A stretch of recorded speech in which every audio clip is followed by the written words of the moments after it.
concerns. I'd like to start off by, first of all, saying, and I comment on this a lot, I have tremendous respect for the chairman of the Budget Committee, Mr. Spratt.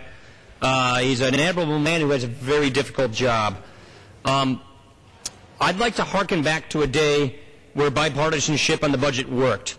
The year before I came into Congress, and Mr. Spratt was a key part of this. That was the 1997 budget agreement. That's when reconciliation was reused for its intended purpose.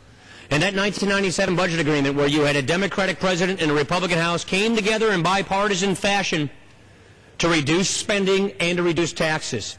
And it is that budget agreement that paved the way for the surpluses that then occurred and followed that helped us pay down debt. The fact is, Madam Speaker, that both parties should claim credit for that job and that improvement in our fiscal situation, for bringing those surpluses, for balancing the budget, and for having a substantial contribution to debt reduction. Both parties did that. Both parties should get credit for that. But here we are today, taking this process that has been used to good effect in the past, fulfilling the spirit of the process, and we're just turning it upside down. Let's review the contents of this. We very well might have, with little as 35 hours of debate between the two chambers and no more than 105 hours of debate, because of this fast-track procedure, the greatest transformation of our federal government since the New Deal. Let's review the issues. Taxes. What this budget proposes to do is to impose a new national energy tax on everybody who consumes energy, a tax on manufacturing, a tax on coal-burning states like my own, a tax that's bad for our economy. Higher taxes on small businesses, higher taxes on investments, higher taxes in a recession. We proposed an alternative in our budget. We said no. Let's not raise taxes in a recession, and let's make our businesses more competitive in the global economy so we can create jobs in this recession. That was rejected.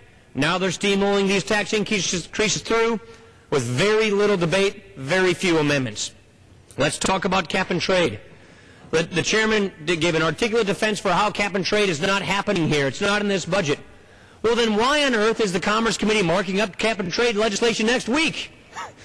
They're having hearings right now, and they're marking this bill up next week and bringing it to the floor. Here's the problem with cap and trade. We don't think it works. Even if you think you have a carbon problem, hitting our economy with this, while our very competitors in China and India won't do it, will not even reduce carbon in the atmosphere. It will actually increase carbon, but from China and India. For every 1 ton of greenhouse gases we reduce in America, China increases theirs by 3 or 4 tons. We lose our manufacturing jobs, they get the jobs, they emit carbon in the atmosphere. There's more carbon in the atmosphere, and America has less jobs. How is that a good idea? We proposed an alternative in our budget. We said, let's drill for oil and gas in our own country where we have a lot of it. Let's invest the proceeds of it in a clean energy trust fund so we innovate our way toward a clean energy system. So we innovate our way for nuclear, clean coal, renewables, biomass, wind, solar, all these things, fuel cells. Americans are innovators. Let's not hit ourselves with a huge energy tax that costs jobs. Let's innovate our way out of this problem to a cleaner energy economy. That's our alternative. That was rejected, and now this cap and trade thing could get swept through with as little as 35 hours of debate. Let's talk about health care. I just came from the Ways and Means Committee, another committee I serve on, before coming to the floor here today, where they're discussing how in the budget reconciliation they're going to have a new health care plan that has a government-run plan option. Problem with the government-run plan option is it quickly becomes a government-run plan monopoly.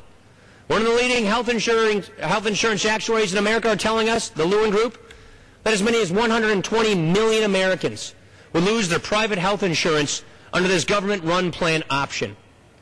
This is government-run health care. It may not say it in name. It may not be what it says it's going to do tomorrow, but it is clearly what all the actuaries and the economists are telling us what it becomes. The advocates in the Ways and Means Committee are already telling us, why have private health insurance in the first place? Let's just have the government run it all. So clearly the intention is being made known, and this confiscation of 17% of our economy will run through Congress with as little as 35 hours of debate. This is what we're talking about. Should we have a government takeover of health care in America? Let's have a debate about that. Let's not have 35 hours of debate. Should we impose the largest energy tax in the history of this country on our manufacturers, on seniors, on the upper Midwest where we have cold winters, or should we just ram this thing through with 35 hours of debate? Should we hit our economy in the middle of a recession with the largest tax increase in history, ram it through with no amendments with as little as 35 hours of debate? Should we transform the federal government, the largest transformation we have not seen since the New Deal, with as little as 35 hours of debate? We think no. And we agree with the Democrats in the Senate who agree with us that the answer should be no. Let's concur with the Senate Democrats. Let's pass this motion to instruct, and let's give America democracy and debate.